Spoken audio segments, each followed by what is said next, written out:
रासायनिक खाद व जैविक खाद।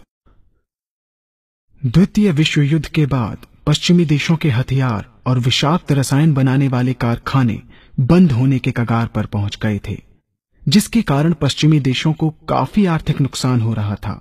इन देशों ने इस आर्थिक संकट से बचने के लिए एक योजना के तहत उन कारखानों में रासायनिक खाद तथा कीटनाशक बनाना शुरू कर दिया। इन रासायनिक खादों व कीटनाशकों के द्वारा कृषि उत्पादन को बढ़ाने की बात कर हरित क्रांति नाम का एक छद्म जाल बुना। भोले भाले किसान अधिक उत्पादन के लालच में फंसकर रासायनिक खाद व कीटनाशकों का प्रयोग करने लगे। बैलों की जगह ट्रैक्टर से जुताई होने लगी। शुरुआत में कम रासायनिक खादों के प्रयोग से अधिक उत्पादन हुआ। धीरे धीरे रासायनिक खादों के प्रयोग के कारण भूमि की उर्वरा शक्ति क्षीण होने लगी, जिसकी वजह से उत्पादन घटने लगा तथा फसलें कमजोर होने लगी। फसलों के कमजोर होने के कारण उनमें रोग व कीट लगने लगे। रोग व कीटों से फसल की सुरक्षा के लिए और अधिक कीटनाशकों का प्रयोग होने लगा। एक तरफ ज्यादा उत्पादन के लिए अधिक रासायनिक खादों का प्रयोग होने लगा, वहीं दूसरी तरफ फसलों को रोग व कीटों से बचाने के लिए अधिक विषाक्त कीटनाशकों का प्रयोग बढ़ गया, जिसके कारण उत्पादन लागत बढ़ी और किसान को लाभ कम होने लगा, बल्कि छोटे किसान कर्ज में डूबने लगे। धीरे धीरे भूमि की उर्वरा शक्ति क्षीण होने से भूमि बंजर होने लगी।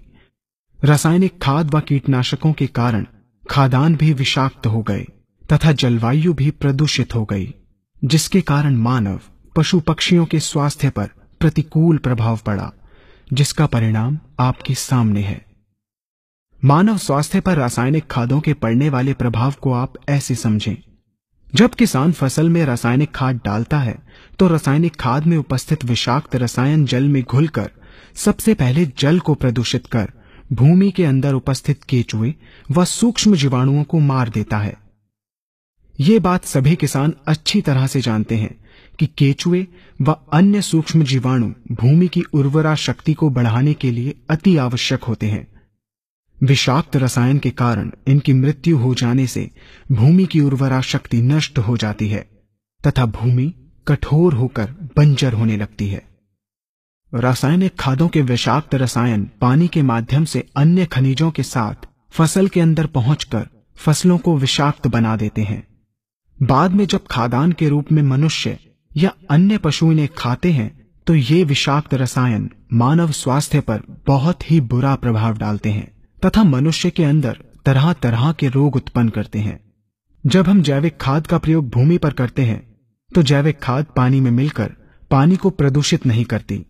जैविक खाद भूमि के अंदर उपस्थित उर्वरा शक्ति को बढ़ाने वाले जीवाणु तथा केचुओं की संख्या को तीव्रता से बढ़ाती है, जिससे भूमि की उर्वरा शक्ति बढ़ती है तथा भूमि छिद्र युक्त एवं भुरभुरी हो जाती है, जिससे वायु और प्रकाश भूमि के अंदर गहराई तक प्रवेश करते हैं, जिसके कारण भूमि में तापमान एवं आर्द्रता का संतुलन बना रहता है और फसलें मजबूत होती हैं।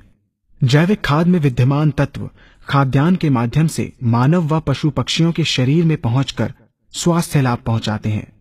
जैविक खादों के प्रयोग से फसलें अच्छी और मजबूत होती हैं, जिसके कारण उन पर रोगों एवं कीटों का ज्यादा प्रभाव नहीं पड़ता।